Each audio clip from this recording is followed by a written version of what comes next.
안녕하세요. 이원재입니다. 연휴 잘 보내셨어요? 네, 연휴 끝나고 화요일입니다. 월요일 같죠? 그렇지만 화요일이니까 나흘만 힘내세요. 그러면 금방 주말 옵니다. 네, 2월 13일 화요일 이원재 끝내주는 경제 라이브 시작하겠습니다. 오늘 디올백에 대해서 말씀드릴 건데 디올백 얘기 너무 많이 들으셨죠? 오늘 듣는 얘기는 근데 좀 다를 거예요. 좀 들어보세요. 이런 관점에서 분석한 게 없습니다.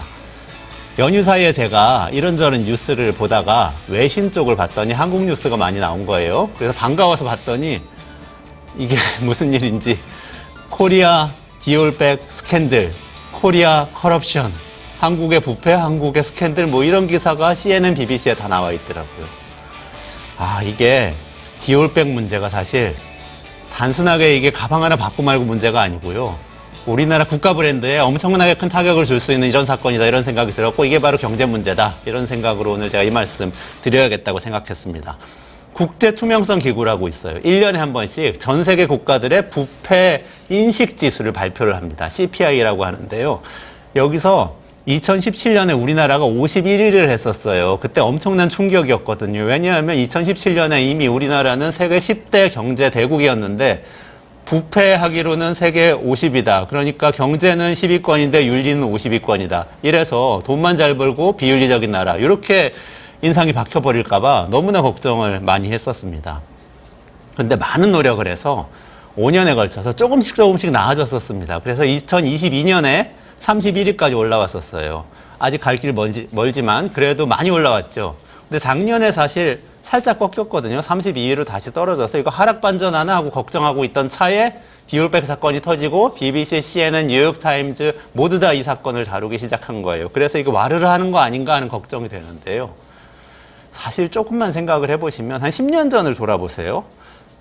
우리나라가 지금 생각해보면 진짜 황당한 그런 부패 사건이 많았습니다. 예를 들면 그랜저 검사 사건 기억하세요?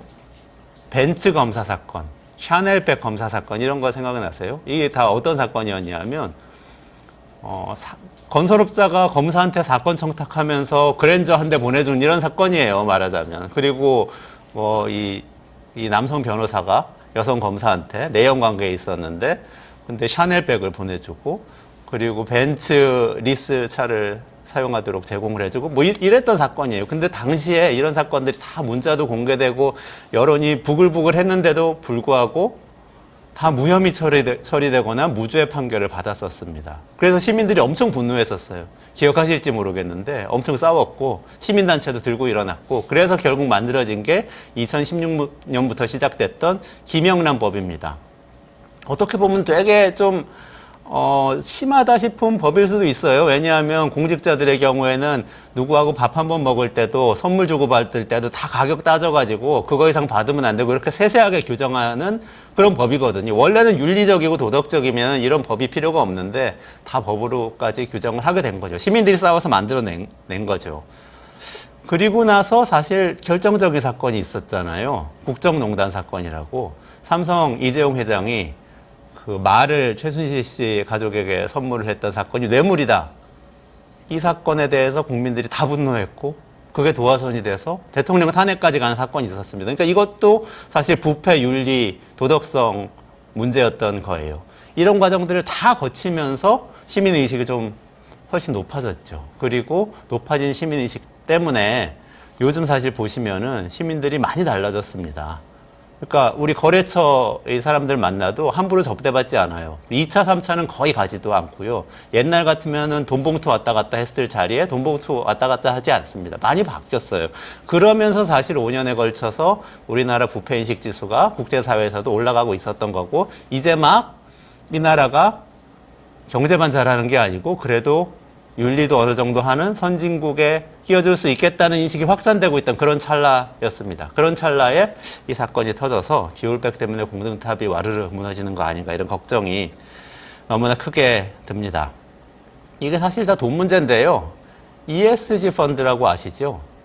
경제, 환경, 지배구조, 사회 이 영역들을 다 포괄하는 가치평가를 해서 기업에 투자하는 그런 펀드인데 전 세계를 전체적으로 보면 3,000조 원 이상 조성이 돼 있는 그런 펀드입니다. 근데 반부패 투명성은 이 ESG 평가에서 굉장히 중요한 요소이고 따라서 외국인 투자자들이 이런 부패 문제를 굉장히 중요한 투자 기준으로 삼고 있다고 할 수 있는 거죠.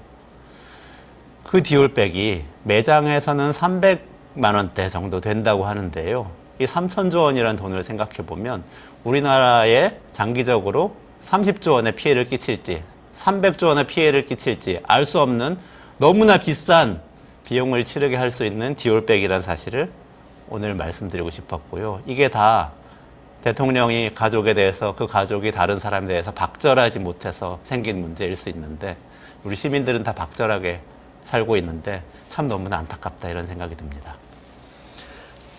네, 오늘 끝내주는 경제에서는 김남근 변호사 이 삼성 지배구조 문제 그리고 불법 승계 문제에 대해서 누구보다도 오랫동안 이 연구해 오신 전문가이신데 김 변호사 모셔서 이재용 회장 재판 결과 좀 요약해서 정리해드리고 항소심 전망 그리고 검찰이 항소했는데 어떤 전략으로 임해야 될지 이 부분 좀 짚어보겠습니다. 그리고 최승병 박사 워코노믹스 진행하는데요. 세계 6위의 군사비를 지출하는 나라 어디인 것 같으세요? 사우디아라비아입니다. 놀라셨죠? 사우디아라비아가 군사 대국이 돼가고 있다는데 이 속사정 깊이 들여다보도록 하겠습니다. 네, 잠시만 기다리시면 바로 시작하도록 하겠습니다.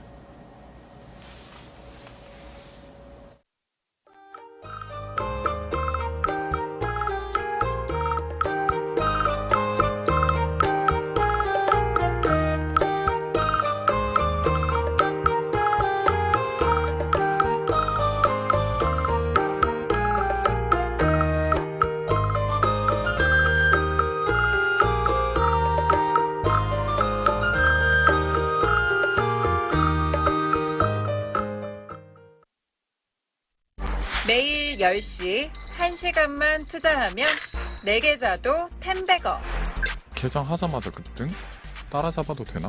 1분 대기조 점상이 답변해줍니다. 바쁜데 특징 중? 언제 공부해? 1시간만 투자하세요. 점상이 정리해줍니다. 단기로 치고 빠질 종목 없나? 매일 오전 10시 점상이 골라줍니다.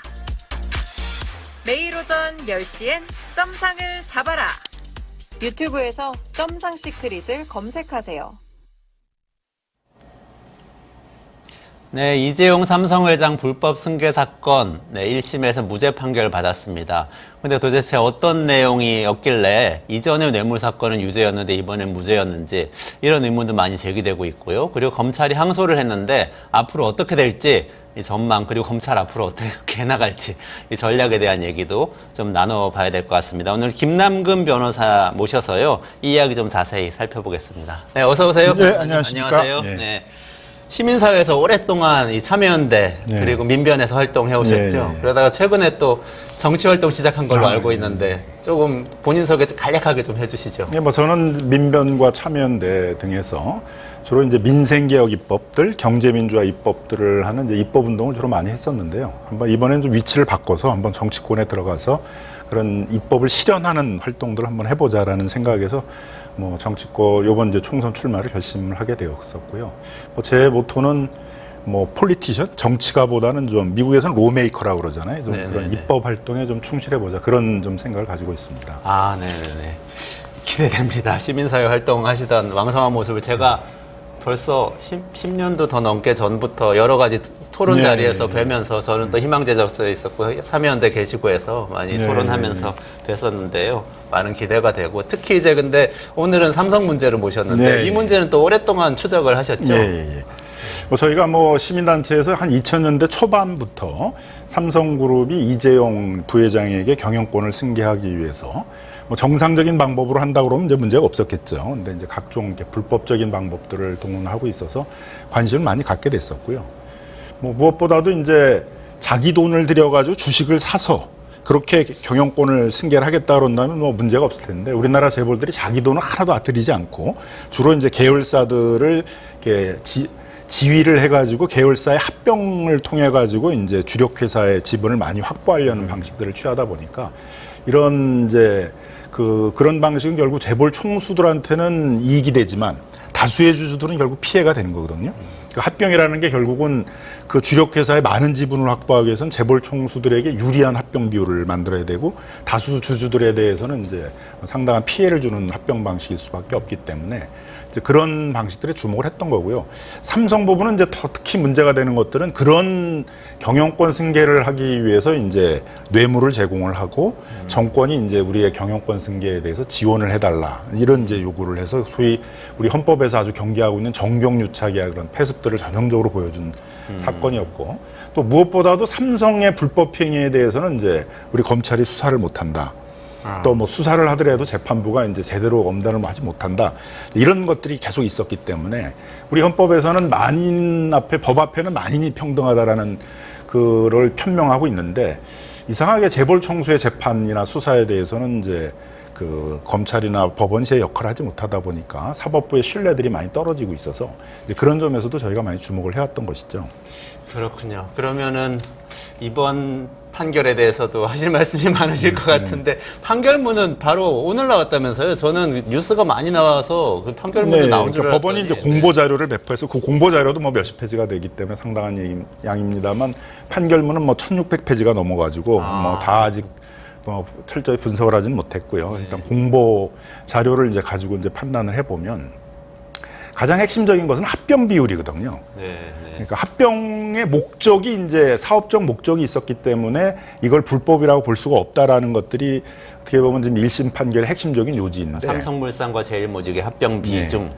그러니까 합병의 목적에는 사업적 목적도 있었겠죠. 근데 그거와 함께 이제 그 이재용 부회장이 그 삼성의 주력 그룹의 지분을 못 갖고 있잖아요. 제일모직은 주력 회사가 아니었고 삼성물산, 삼성전자가 이제 주력 회사인데 그 주력 회사의 지분을 이제 확보하려는 목적도 분명히 있었기 때문에 그런 경영권 승계의 의도도 있었다라고 봐야 되는데 사업적 목적이 있었기 때문에 이걸 불법으로 볼 수밖에 없다라는 것, 불법이 아니다라고 하는 건 너무 한 측면만을 본 거죠. 여러 목적이 있었으면 그 중에 이제 범죄적인 의도의 목적이 있었으면 그 부분도 평가를 했어야 되는데 이제 그런 부분을 간과한 게 있고. 가장 핵심적인 것은 합병 비율이거든요. 그 이재용 부회장이 삼성물산의 지분을 많이 확보하게 하려면 삼성물산의 가치는 떨어뜨리고 제일모직의 지분을 많이 갖고 있는 제일모직의 가치는 띄우는 이제 이런 작업이 필요한 거잖아요. 그래서 이제 1대 0.35라는 합병 비율이 나왔는데 그거에 대해서는 이제 대부분의 이제 의결권을 전문적으로 분석하는 그런 전문기관들에서는 불공정한 합병 비율이다. 찬성하면 안 된다 그랬고 국민연금도 내부적으로 검토를 할 때는 이제 그 합병 비율에 의하게 되면 삼성물산 주식을 많이 갖고 있는 그 국민연금이 뭐 적어도 한 뭐 1,300억 이상의 큰 피해를 보게 된다. 그래서 반대 의결을 해야 된다. 이런 의견들을 갖고 있었거든요. 그러니까 결국은 1대 0.35라는 이재용 부회장한테는 압도적으로 유리하고 다수의 주주들한테는 피해를 볼 수밖에 없는 그 합병 비율은 정상적으로는 이제 관철되기 어려웠던 거죠. 그래서 그걸 관철시키기 위해서 이제 여러 가지의 어떤 시세 조정 행위라든가 그 다음에 이제 이사회로 하여금 그걸 합병을 하도록 그 한 행위라든가 국민연금이 찬성 의결하도록 그런 뭐 뇌물을 제공하고 그런 행위를 했다라든가 이제 이런 행위들이 있었는데 이상하게 이번 판결에서는 그 1대 0.35라는 그 합병 비율의 문제라든가 그걸 관철시키기 위해서 그 삼성그룹 차원에서 했던 여러 가지 행위에 대해서는 좀 판단을 피해가고 사업 목적 자체가 있었기 때문에 이 합병 자체가 불법은 아니다. 이렇게 가서 중요한 핵심 쟁점을 좀 비껴갔다. 이렇게 평가해 볼 수 있을 것 같습니다. 그러니까 1대 0.35 그 합병 비율에 대해서는 법원의 판단은 이번에 없었던 건가요? 1대 0.35 비율에 대해서는 뭐 특별히 그게 불공정하다고 보기 어렵다. 이렇게 간단한 판단만 나오고 있거든요. 근데 그게 사실 제 핵심인 거잖아요. 뭐 합병 자체에 반대한 사람보다는 합병 비율이 불공정하기 때문에 그 비율로 합병하는 거에 반대한 사람들이 대부분인 거잖아요. 그러니까 핵심 쟁점은 대부분이 반대하고 있는 그 합병 비율에 대해서 그걸 어떻게 관철시켜 나가려고 했었느냐가 쟁점인데 그 부분에 대해서는 이제 구체적인 판단을 안 하고 있다는 것이죠. 그렇게 핵심 쟁점 비껴갔다 이렇게 좀 판단을 하시는군요. 여기 그리고 저는 조금 더 근본적으로 궁금한 게 그 뇌물 사건은 대법원까지 가서 그때 뭐 파기환송심까지 가고 이런 과정이 있었지만 몇 년에 걸쳐서 유죄 판결을 받은 거 아닙니까, 결국? 그럼 뇌물을 제공했는데 이번 사건은 어떻게 보면 이번에 무죄 판결 받은 거는 뇌물의 대가로 얻어낸 어떤 의결. 이것이 문제이냐 아니냐를 가지고 따진 거잖아요. 뇌물은 유죄인데 이것은 이 비율은 이 합병은 문제가 아닐 수 있는 건가요? 그러니까 이제 아마 이제 이 재판부는 이렇게 판단한 것 같습니다. 그 이재용 부회장이 뇌물을 제공한 사건에서는 포괄적인 경영권 승계에 대해서 지원을 해달라고 그러면 뇌물을 제공했다고만 인정을 했지, 삼성물산 제일모직 합병이라는 구체적인 사안에 대해서 이걸 도와달라고 뇌물을 제공했다는 판단 없었지 않았느냐, 이런 판단인 것 같은데, 뇌물 제공에 관한 그 재판만 있었던 게 아니라 삼성물산 제일모직 합병에 관해서 국민연금이 찬성하게 만들기 위한 그 직권 남용행위에 대한 재판도 있었거든요. 네네. 그래서 박근혜 대통령이 불법적으로 지시를 해서 보건복지부 장관한테 국민연금 삼성물산에 삼성물산 제일모직 합병에 국민연금이 찬성하게 하라는 지시를 했고, 또 보건복지부 장관이 국민연금의 기금운용본부장한테 지시를 해서 처음에는 반대 의사, 그 합병에 대해서 반대 의사를 갖고 있었었는데 그걸 이제 찬성 의결을 하도록 해서 국민연금이 캐스팅 보드를 갖고 있었거든요. 거기가 반대하면 이제 무산되는 거였는데, 그게 결국은 이제 찬성 의결을 하게 해서 그 국민연금에 피해를 입혔다. 그래서 직권남용행위, 국민연금 입장에서는 이제 자신들에게 피해를 주는 그런 업무상 배임으로서의 그 찬성 행위를 했기 때문에 기금운용본부장에 대해서 업무상 배임죄의 확정 판결이 내려진 겁니다. 그 판결하고는 이 판결은 정면으로 배치되는 거죠. 그러네요. 아. 근데 그 이번에 나온 그 아마 그 공표된 자료인 것 같은, 저는 판결문을 직접 인용한 건 아닌 것 한 자료는 아닌 것 같은데, 요약한 거니까 뭐 판결문과 다르진 않은 거죠. 그러니까 여기 문구를 보니까 합병을 통한 그룹 지배력 강화는 삼성물산 주주에게도 이익이 됐다는 측면이 있으며, 합병의 합리적인 사업 목적이 존재하는 이상 지배력 강화 목적이 수반되었더라도 합병 목적이 전체적으로 부당하다고 할 수 없다. 그래서 이전의 판결하고 배치되지 않는다. 근데 이제 이렇게 그런 판결은 이제 보통 여러 가지 목적이 있는 경우에 있어서는 그 중에 하나의 목적에 대해서 어떤 불법적인 의도가 있고 그걸 관철시키기 위해서 불법행위를 했다고 그러면 범죄행위를 인정하는 것들이 이제 일반적인 판결의 방식입니다. 네. 근데 그 중에 이제 사업적 목적이라는 게 있었기 때문에 뭐 나머지 의도에 대해서는 살펴볼 필요가 없이 이 합병 자체는 불법이라고 볼 수 없다. 그런 거는 좀 잘못된 그 판단 방식이라고 보여지고요. 적어도 뭐 주된 목적이 뭐였느냐 이런 것들은 좀 판단했었어야 되는 게 아닌가 생각이 들고, 합병 자체를 반대한 게 아니라니까. 그러니까 문제가 되는 건 그 합병의 비율, 그 비율로 합병하는 걸 반대한 거잖아요. 그렇죠. 네, 그 비율로 합병을 하게 되면 이재용 부회장 개인은 압도적으로 유리하게 삼성물산에 많은 지분을 갖게 되는데, 삼성물산의 기존 주주들은 다 피해를 보게 돼 있는 거잖아요. 네. 자신이 갖고 있는 재산의 가치가 크게 떨어지게 되니까. 그러니까 핵심은 그 합병 비율로 합병하면 안 된다라는 것이었고, 그건 국민연금 내부적으로도 캐스팅 보드를 쥐고 있는 국민연금도 그 비율로는 합병하면 안 된다였다는 거예요. 그래서 먼저 반대를 한 다음에 다시 합병 비율이 조정이 되면 그때 이제 뭐 찬성 의결을 하더라도 해야 된다는 거였고, 기금운용본부장이 이재용 부회장을 만났을 때는 그 얘기도 했단 말이에요. 합병 비율이 불공정하기 때문에 합병 비율을 바꿔야 된다라고도 얘기를 했는데, 그런데도 불구하고 아무런 조치가 없었는데도 결국은 박근혜 대통령이 보건복지부 장관한테 지시를 해가지고 국민연금이 이제 피해를 보는 걸 알면서도 찬성을 하게 만들었었기 때문에 바로 그 사건에 대한 확정 판결을 보더라도 이 1대 0.35의 비율로 합병하는 것 자체는 불법적인 행위였다라는 것들은 어떤 판단이 있었던 것이죠. 거기서 또 중요했던 문제는 1대 0.35로 어쨌든 재무적 가치를 평가해서 그 결과에 따라서 이제 합병 비율을 정하는 거 아닙니까? 기업 합병할 때. 근데 그때의 재무적 가치 산정의 근거가 됐던 이야기. 그러니까 그 회계적인 이 계산 과정에서 분식이 있었냐 없었냐. 이것도 굉장히 중요한 주제였던 것 같은데, 이번 재판에서 그것도 좀 판단을 했었나요? 아니면 그것도 애매하게 넘어갔나요? 그러니까 이제 그 합병 비율에 대해서는 물론 뭐 삼성 측에서 의뢰한 회계법인들은 뭐 합병 비율이 적정하다는 의견을 낸 데들도 있었고, 근데 대부분의 이제 의결권 자문 그런 그 기구들에 대해서는 합병 비율이 불공정하기 때문에 찬성하면 안 된다는 의견이었고, 국민연금 내부의 의견도 적어도 1.406 그러니까 0.35보다는 더 비율이 좀 높아져야 된다, 이제 그렇게 판단을 했었기 때문에 뭐 그런 국민연금이나 이런 데에 있어서는 이제 합병에 찬성하면 안 되는데 그걸 이제 불법적인 지시에서 했다, 그런 이제 내용이 있고요. 분식 회계권은 이제 그 삼성 바이오로직스와 또 관련된 건이 있죠. 그 제일모직의 자회사로 이제 삼성 바이오로직스가 있거든요. 그러니까 이것도 이제 놀라운 건데, 삼성 바이오로직스가 이제 어떻게 보면 삼성그룹의 미래 주력 사업이에요. 근데 그게 삼성전자나 삼성물산의 자회사가 아니라 이제 그 당시에는 비상장 회사였던 네. 조그만 회사였던 제일모직의 자회사로 만들었다는 것도 그룹 차원에서의 이제 경영권 승계와 관련된 보관이 있었던 것이라고 이제 봐야 될 텐데요. 그래서 삼성 바이오로직스의 가치가 커지면은 제일모직의 가치가 올라가게 돼 있잖아요. 이 자회사니까요. 근데 삼성 바이오로직스가 미국의 바이오젠이라는 제약사하고 이제 삼성 에피스라는 이제 회사를 만들었습니다. 네. 근데 거기에 이제 그 삼성 그 바이오젠이라는 회사가 콜옵션이라는 걸 행사를 해가지고 자기가 지분을 늘릴 수 있도록 이렇게 돼 있었거든요.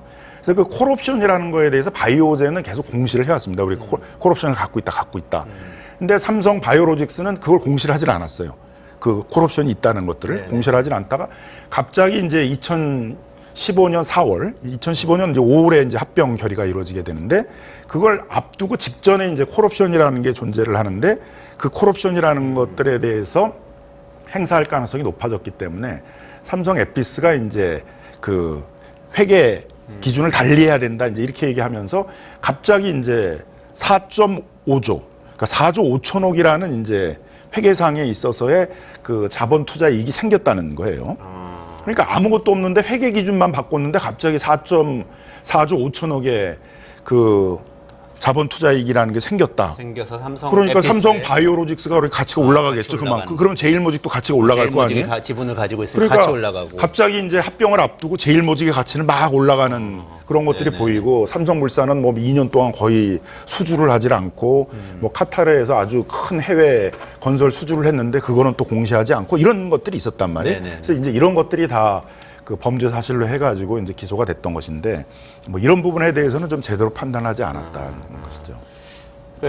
그러니까 시세조정 분식회계 이 부분 다 무죄로 판단을 했는데 그게 이 부분인 거죠. 지금 말씀하셨던. 그렇죠. 이제 이런 이제 그 제일모직의 가치를 올리기 위해서 벌였던 이제 여러 가지 행위, 삼성물산의 가치를 떨어뜨리기 위해서 벌였던 여러 가지 행위들. 그거 자체도 그러니까 사업상의 판단이었기 때문에 그 합병 괜찮다, 자체가 이렇게. 사업적 목적이 있었고 그 자체가 합병 자체가 불법이 아니기 때문에 이런 행위들에 대한 판단에 있어 전제 사실이 다 틀렸다. 판결문에 보게 되면 다 전제 사실이 틀렸다. 이거로 다 쳐내거든요. 전제 사실이 그러니까 틀렸다. 전제 사실이 삼성물산 제일모직 합병이 이제 그 경영권 승계의 의도로 한 것이다라고 했는데 그게 아니다. 사업적 목적도 있었다. 이렇게 이제 판단하면서 다 내려가는 거죠. 근데 그거 예를 들면 법적으로 볼 때 저는 이제 경제를 해서 법을 잘 모르는데요. 전제 사실이 틀렸다고 말을 한다는 것은 그 지금 예를 들면 그런 회계 조작을 통해서 가치를 지나치게 높게 평가했다라는 사실에 대한 판단입니까? 아니면 그 판단하지 않겠다는 겁니까? 그게 괜찮다는 겁니까? 아니면은 괜찮은지 아닌지는 중요하지 않다입니까?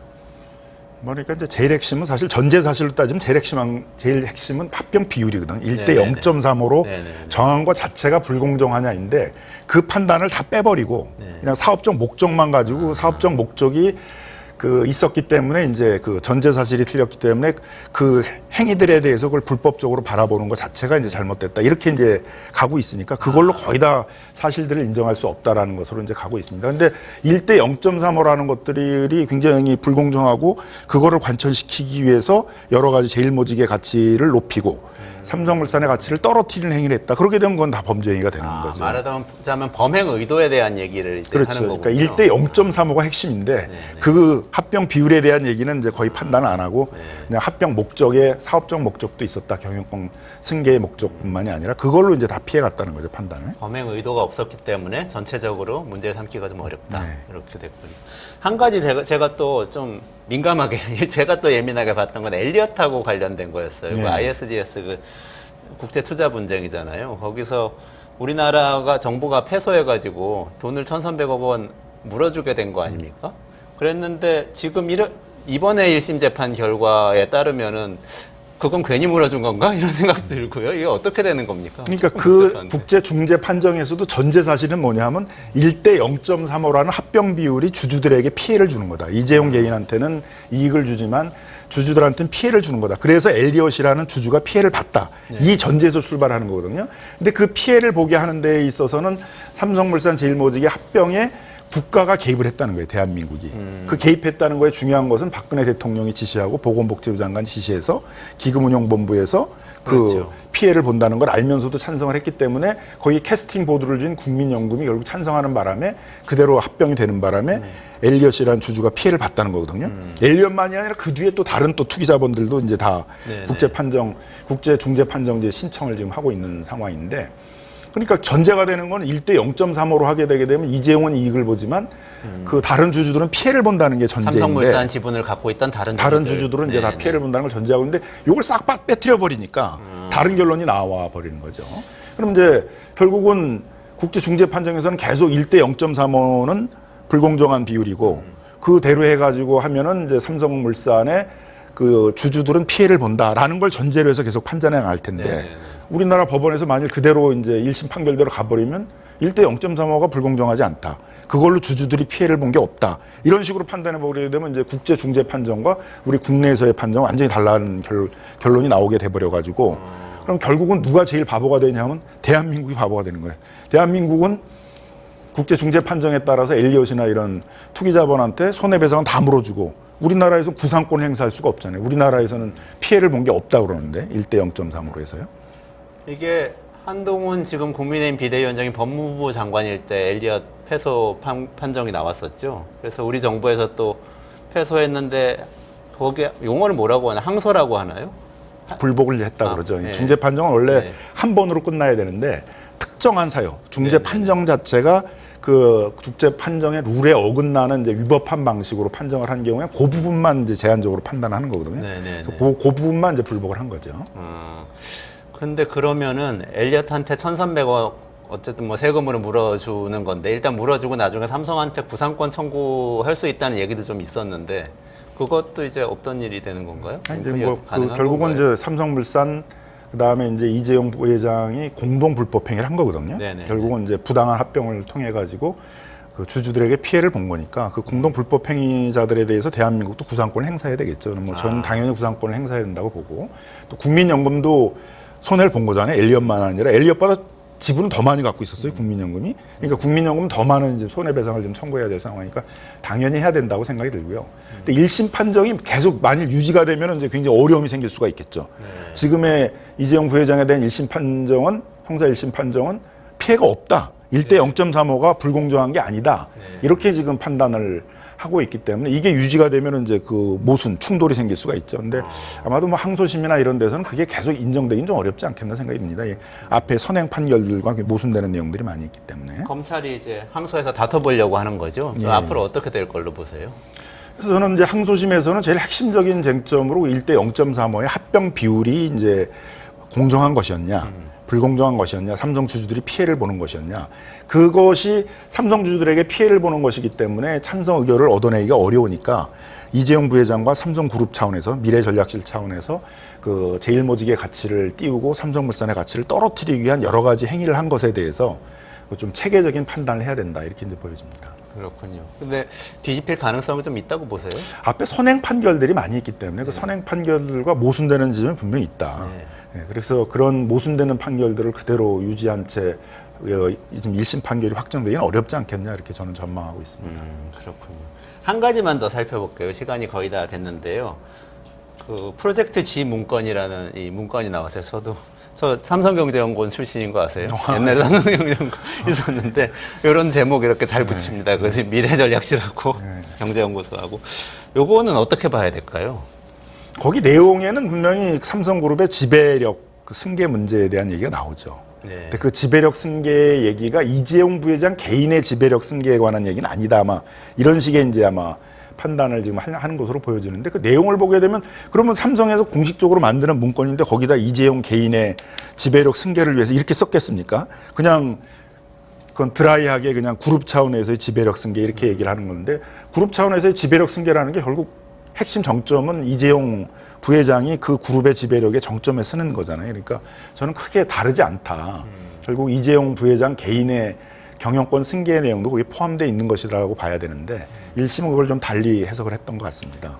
뭐 삼성에서는 외국인 투자자들, 특히 뭐 헤지펀드나 이런 투기자본들한테서 지분을 방어해서 경영권을 지키기 위해서 뭐 지배 구조를 강화하기 위해서 그런 것이다. 뭐 이렇게 설명을 하긴 그 하는데 내용을 보게 되면 뭐 그런 내용이 아니라 삼성그룹 자체의 지배력이 안정적이지 않기 때문에 지배력을 강화해야 된다. 그런 내용들이 주로 나오거든요. 그래서 그 지배력을 강화하기 위한 방법으로 뭐 합병이라든가 이런 내용이 나오기 때문에 이걸 뭐 헤지펀드에 대한 방어용이다. 이건 아닌 것 같고 그룹 차원에서의 어떤 지배력 승계라는 분명히 그 목적의 내용들이 나오고 그게 다만 이제 그냥 그룹 차원에서의 지배력 승계만의 문제냐 거기 안에 이재용 개인의 어떤 그 경영권 승계의 내용이 같이 내포된 거냐 뭐 이게 제가 보기에는 오히려 쟁점일 것 같습니다. 그렇군요. 검찰에서는 이게 미래전략실에서 전체적으로 결정해서 승계 작업을 목적으로 이 추진한 것이라는 증거로 제출을 이번에 했던 거죠. 근데 재판부에서는 그거는 인정은 하지는 않고 그랬던 부분인데 2심 가면은 다시 좀 이 얘기를 해볼 만한 쟁점이 될까요? 어떻게 보세요? 근데 일단 미래전략실이라는 것 자체가 법적으로 따지면 아무런 권한이 없는 맞아요. 그냥 재벌 기업 집단이라고 그러지만 그런 거는 사실 법적으로는 존재하지 않는 거고 그냥 그 회사들이 존재하는 거잖아요. 그러니까 합병 문제도 삼성물산이 자체적인 자기 판단에 의해서 돼야 되는데 그걸 삼성물산이란 회사 내에 이사회가 결정을 하는 게 아니라 미래전략실이 미리 결정을 해놓고 그걸 관철시키려고 했다는 것 자체도 이미 불법적인 것이죠. 그렇군요. 네. 네, 오늘 여기까지 진행해야 될 것 같은데요. 너무 깔끔하게 잘 정리해 주셔서 감사드리고요. 어려운 일인데 이게 잘 전달이 됐을지는 모르겠습니다. 네, 앞으로도 좀 많은 관심 부탁드립니다. 변호사님. 그리고 감사합니다. 검토하시고. 네, 네, 감사합니다. 고맙습니다. 네, 여기까지 진행하고요. 조금 있다가 최승병 박사님 모셔서 이야기 나눠보도록 하겠습니다. 사우디아라비아 이야기 할 겁니다.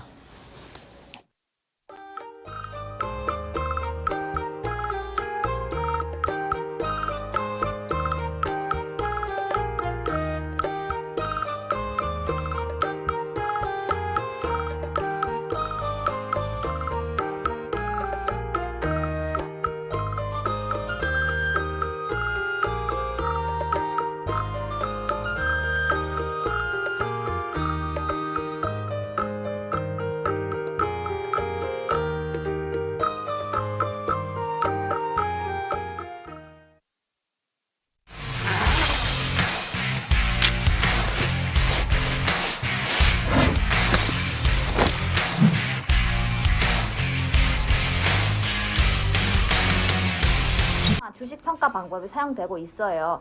그 다 들어봤죠 이거? 이건 기본이잖아. 이거 모르는 사람 있어? 자, PAR 뭐야? 따는 거. 그치. 그게 주당 시장.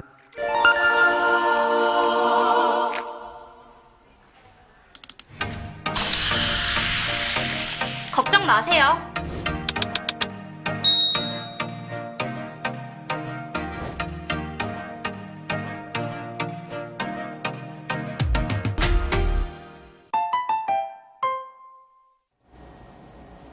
네, 최승병 박사와 함께하는 워코노믹스 시간입니다. 네, 최 박사님 바로 모시겠습니다. 안녕하세요. 어서 안녕하십니까? 오세요. 네. 네. 지난주에 우리 우크라이나 이야기하면서 젤렌스키 대통령이 총사령관 경질을 했는데 사임을 한 해 만에 하고 있다고 뭐 그런 얘기까지 했었는데 이번에 뉴스 보니까 실제로 경질됐고 그 다음에 진행이 좀 쭉쭉 되고 있더라고요. 어떤 상황인지 좀 설명해 주시죠. 네, 저희가 지난주에 잘루즈니와 젤렌스키 대통령 사이에 계속 갈등이 있었다고 했는데요.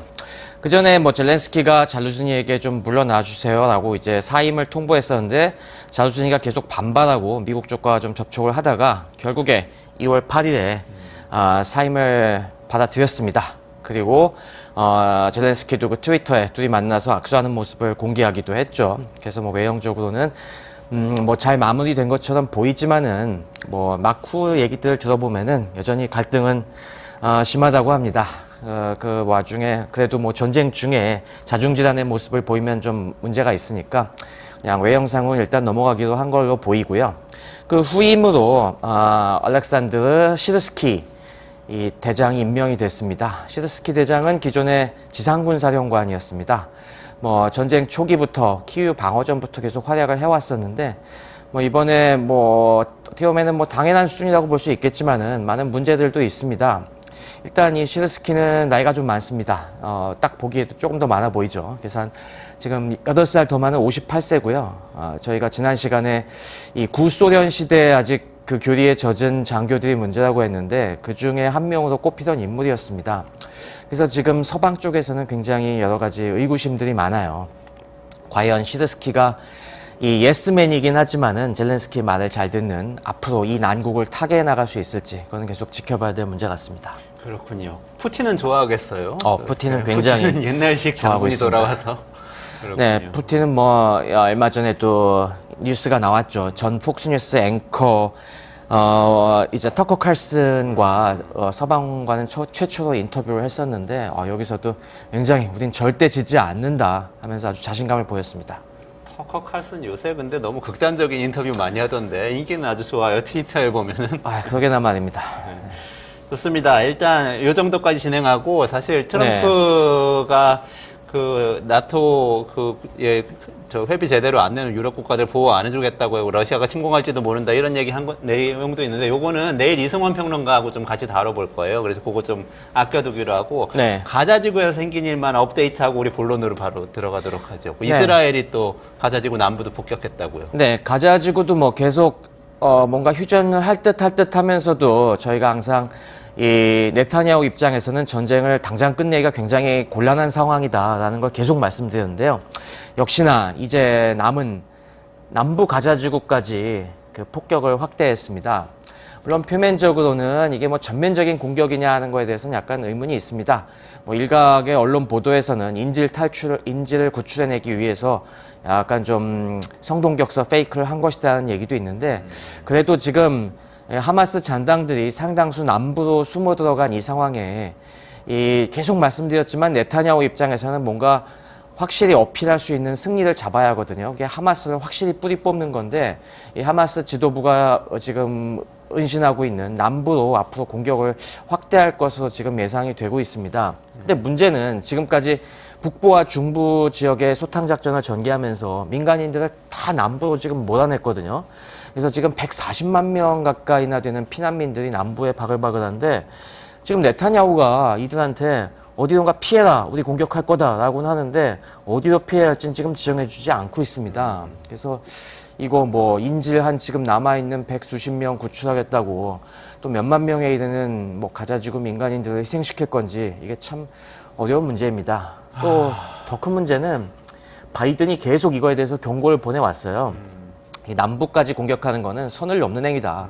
절대 하지 마라 라고 하는데도 네타냐후가 지금 자꾸 이런 식으로 강경책을 밀어붙이고 있다는 거죠. 이게 지금 미국의 말빨이 특히 이 바이든의 말빨이 안 먹히고 있다는 증거가 아닌가 싶습니다. 어렵네요. 어떻게든 좀 잘 되면 좋겠는데 인명의 피해가 좀 덜하면 좋겠습니다. 그러면 여기까지 말씀드리고 오늘 본론으로 좀 들어가겠습니다. 사우디아라비아 이야기인데요. 사우디아라비아 우리나라하고 굉장히 가까운 나라인 것 같으면서도 잘 모르는 나라죠. 우리 부모님 세대, 조부모님 세대 산업 여건으로 많이 다녀오셨잖아요. 그렇지만 사우디에 대해서 우리가 알고 있는 건 대충 산유국, 사막, 친미 국가, 뭐 빈살만 요 정도만 떠오르시죠. 근데 최근에 놀라운 소식을 들었는데 사우디아라비아의 안보 예산 지출액이 전 세계 국가들 중에서 6위라는 사실을 제가 듣고 놀랐는데요. 그 사우디아라비아 군사력과 그리고 큰 전략 이야기 또 최 박사님께 여쭤보지 않을 수 없네요. 네, 최 박사님. 사우디 군사력이 실제로 그렇게 강한가요? 어떤 상황인가요?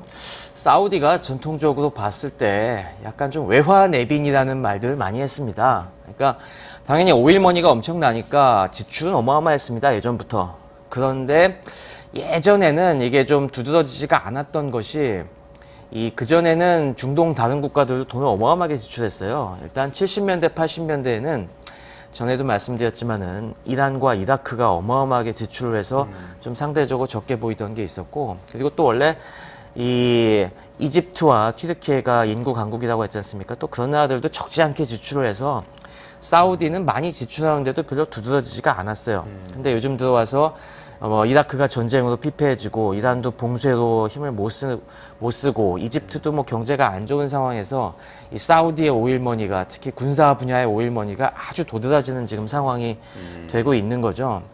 특히 뭐 그냥 하지만은 예전에는 야 돈은 많이 쓰지만 사우디가 뭐 이렇게 군사력이 강한 국가다라고까지는 얘기를 안 했어요.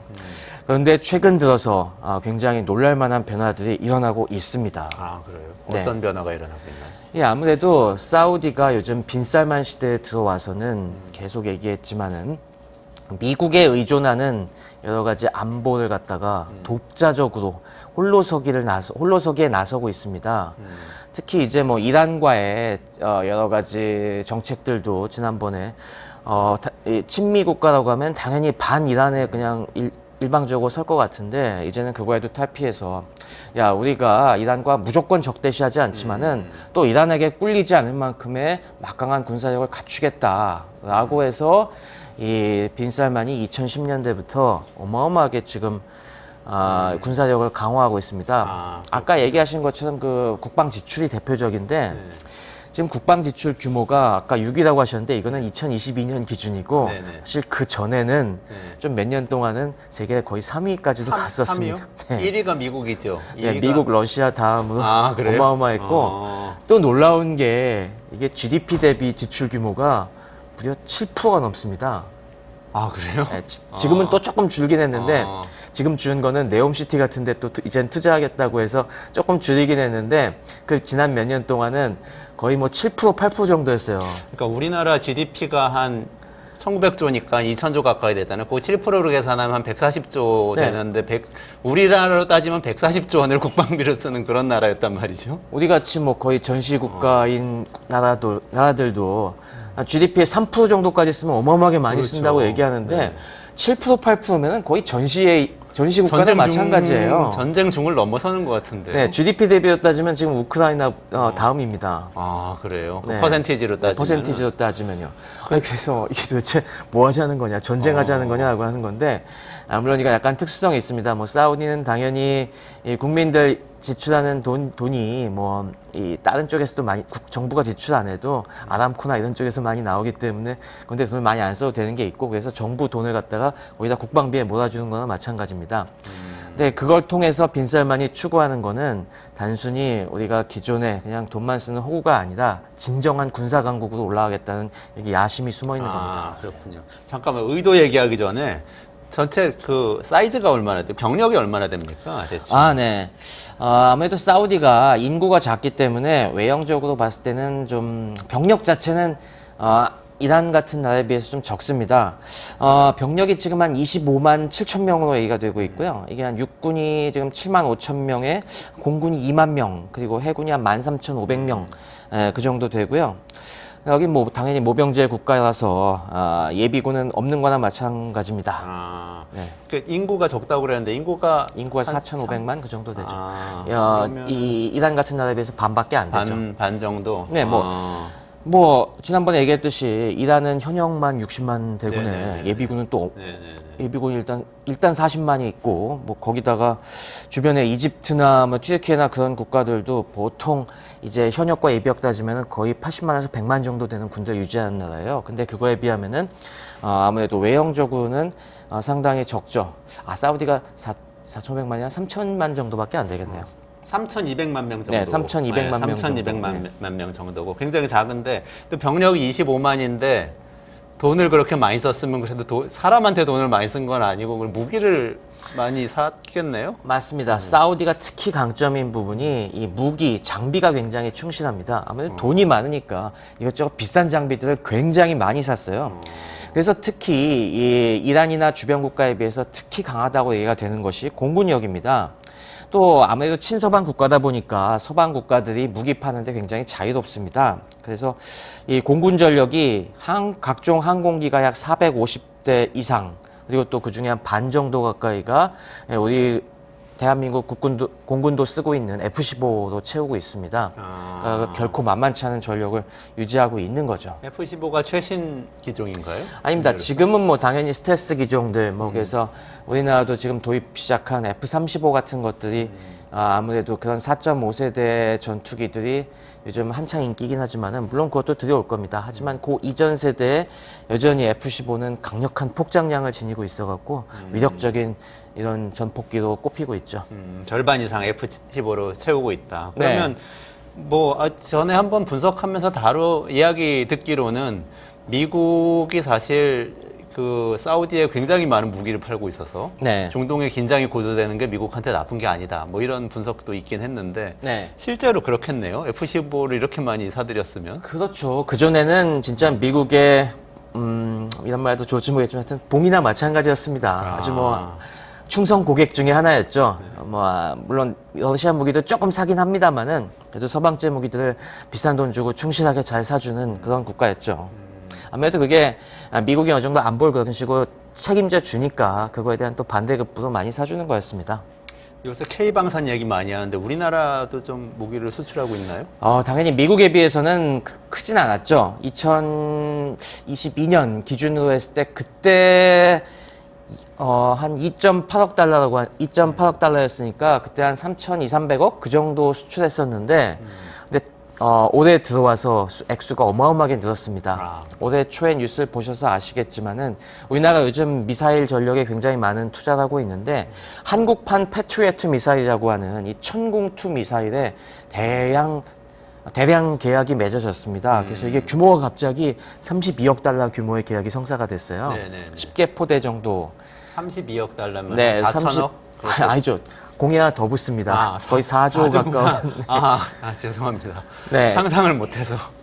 그전에는 4천원어치를 팔았다는 거예요? 네, 그전에는 당연히 아무래도 이란 쪽이 지난번에 탄도미사일이 강하다고 했지 않습니까? 그러니까 이 미사일 요격 체계에 대한 투자가 필요한데 이 패트리엇은 아무래도 약간 좀 비싸고 요즘 우리가 그 틈을 이용을 해서 이 요격 미사일 같은 시장도 많이 파고들고 있습니다. 그래서 가성비 좋은 우리 천궁2가 이번에 계약이 성사가 됐습니다.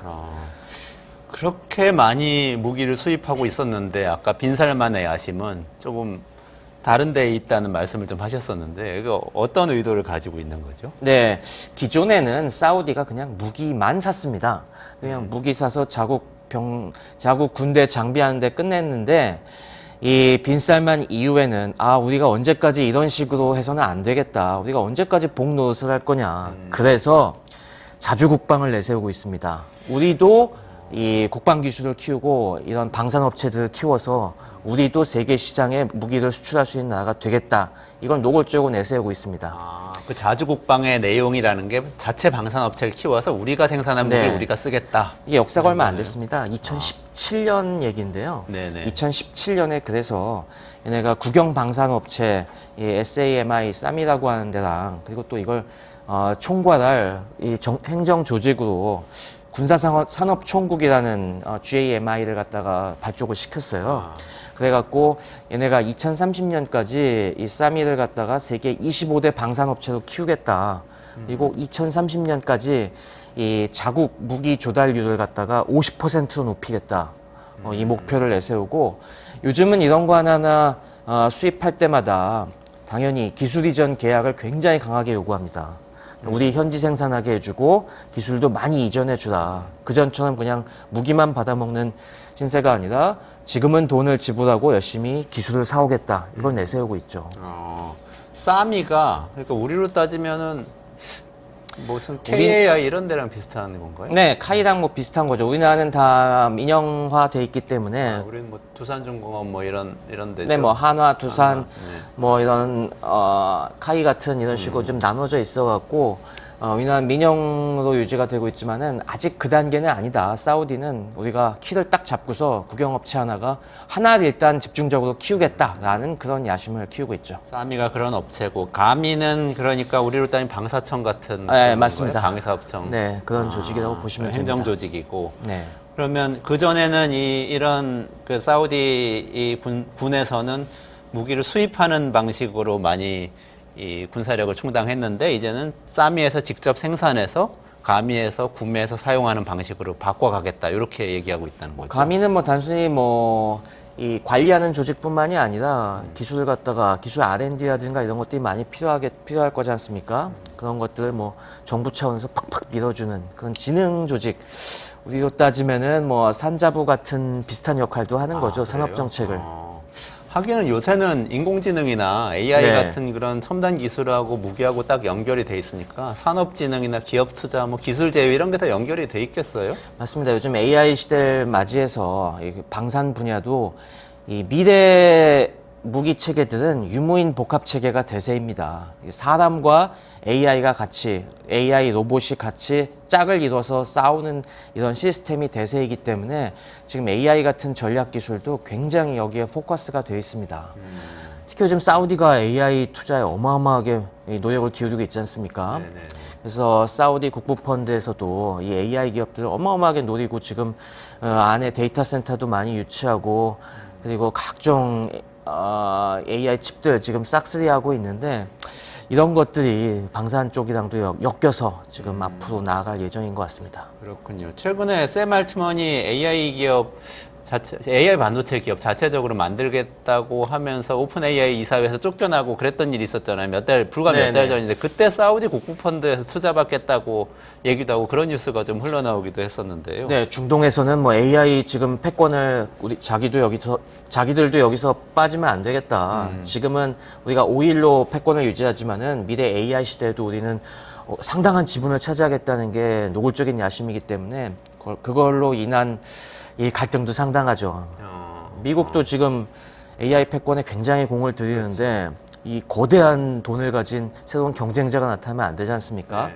그래서 심지어 미국이 이 친미 국가라는 사우디도 야 너네 투자하지 마 그런 압박도 하고 있다고 합니다. 그러니까 미국이 중국한테 미국 반도체 업체에 투자 못하게 막는 것처럼 사우디도 막는. 뭐 그렇게까지는 노골적으로는 많이 못하지만은 네. 너네가 돈의 힘으로 밀고 들어와서 우리 AI 업체들 지분 함부로 막 사지 마라. 좀 견제 정도는 하는 거죠.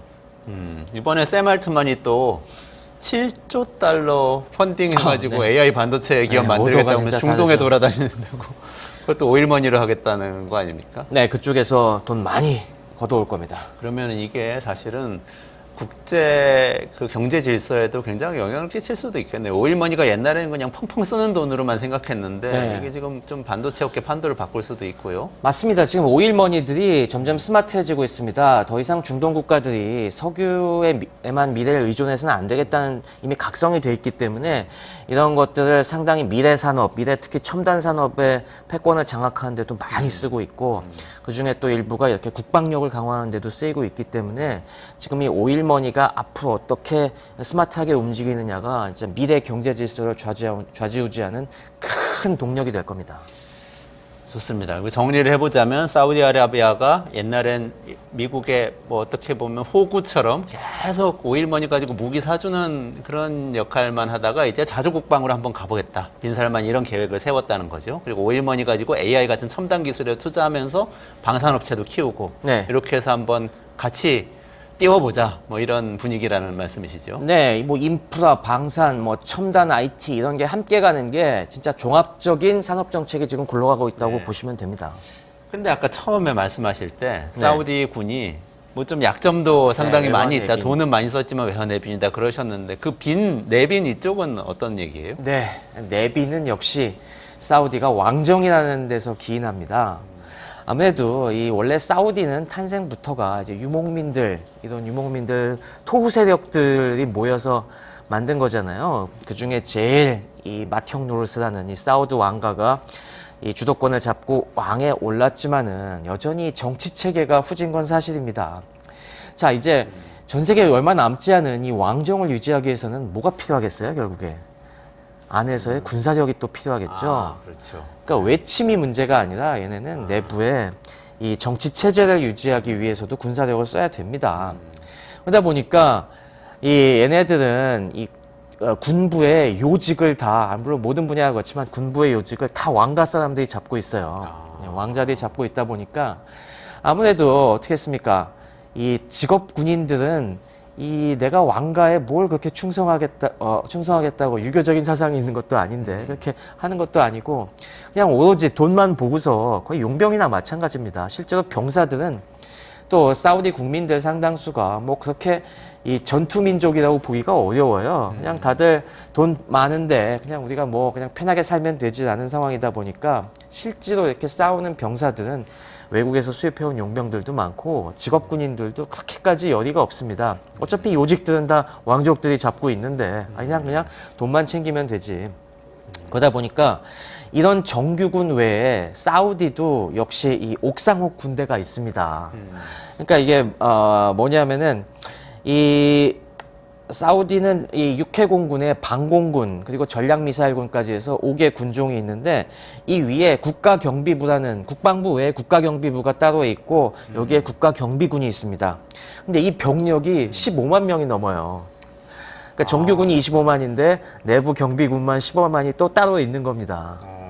이거는 뭐냐면은 혹시나 내부에서 이 왕정을 무너뜨릴 그런 적대 세력이 등장하면 이걸 진압할 병력으로 가지고 있는 거죠. 서울의 봄 같은 사태를 막기 위해서 그렇죠. 있는 거. 하여튼 내 치안만 전담할 치안군이 어마어마하게 많이 있는 거죠.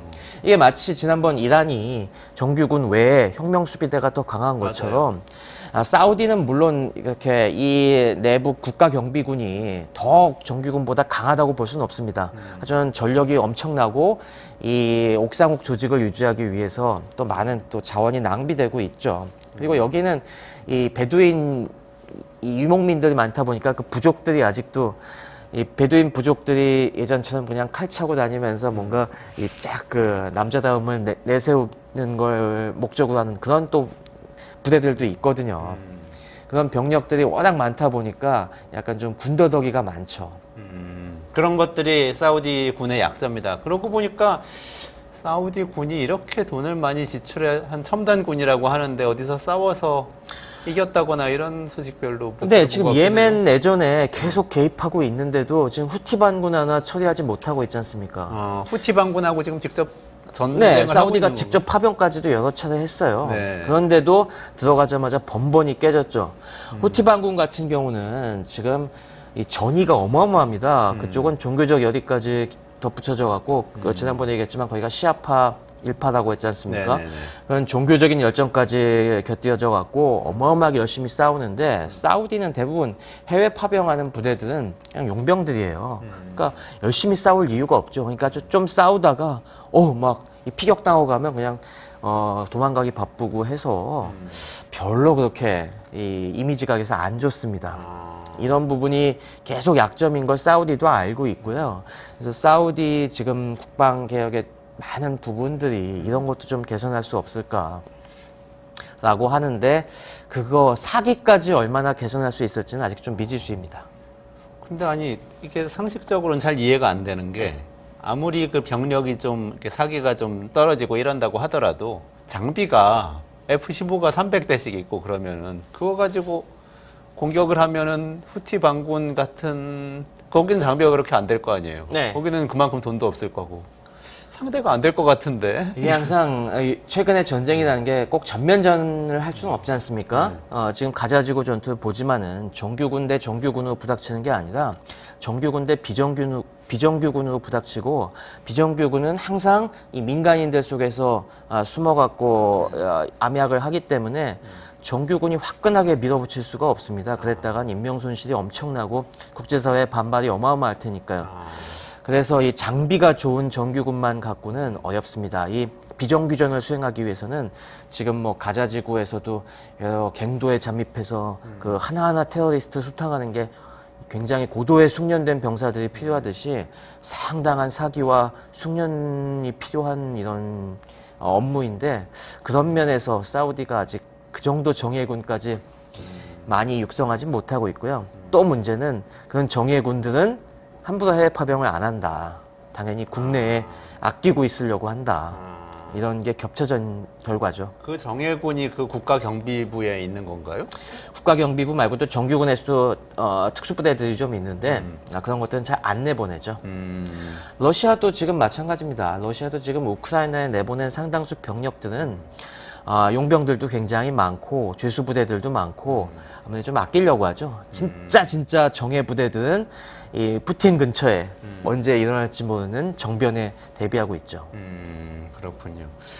그러면 전체적으로 정리를 해보자면 빈살만은 사우디라는 국가를 좀 바꿔보기 위해서 사실 뭐 네옴시티나 이런 투자도 하지만 방위 산업을 키우고 자주국방을 이루면서 한번 좀 국가 위상을 높여보려고 하고 있고 이 자신감을 바탕으로 해서 이란하고도 좀 관계 개선도 해보려고 하고 이 국제정세 구도 안에 예전에는 미국의 어떤 이 그냥 종속적인 요소에 불과했는데 이제 우리가 독립적인 파워로 등장하겠다는 야심이 딱 있는 겁니다. 그런 야심이 있는데 실제로 근데 그 군사력이라는 게 장비빨은 아주 센데 어떤 사기나 아직까지 그 이런 종합적인 문제가. 전투력이 검증되진 않은 상태라는 거죠.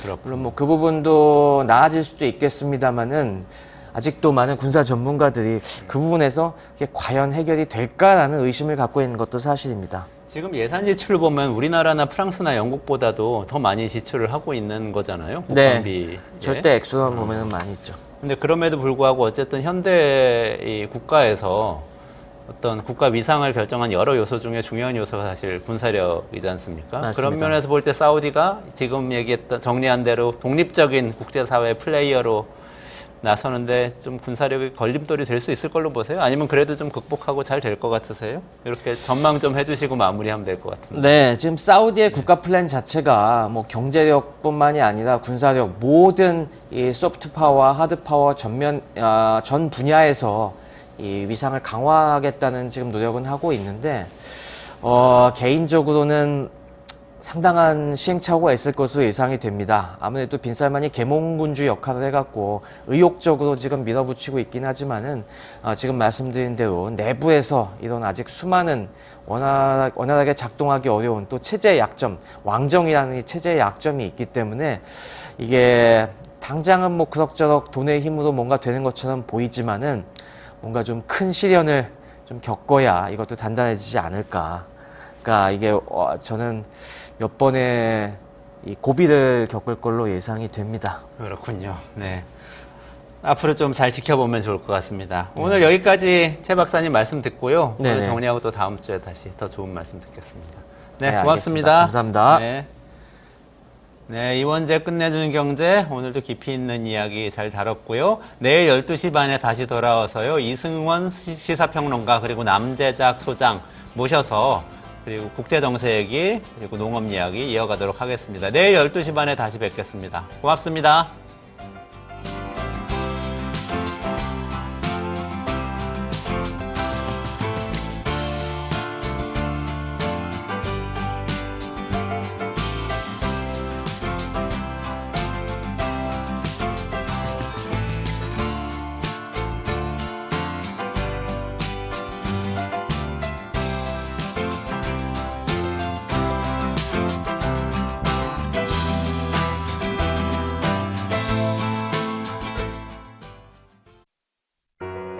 우리아이 재단에서 뜻을 함께할 정기 후원자분들을 기다립니다. 우리아이 재단은 한반도 어린이를 위한 재단입니다. 배고픈 어린이들에게 영양 가득한 국수를 보내고 영유아 자폐 조기검사 지원, 베이비박스의 이유식 정기 배달, 중증장애 및 취약 아동들을 지원하고 있습니다. 따뜻한 손길을 이어주는 분들께 우리아이 팔찌와 감사 선물을 드립니다. 지속적인 지원을 통해 더 많은 어린이들에게 도움을 줄 수 있도록 정기 후원자가 되어주세요.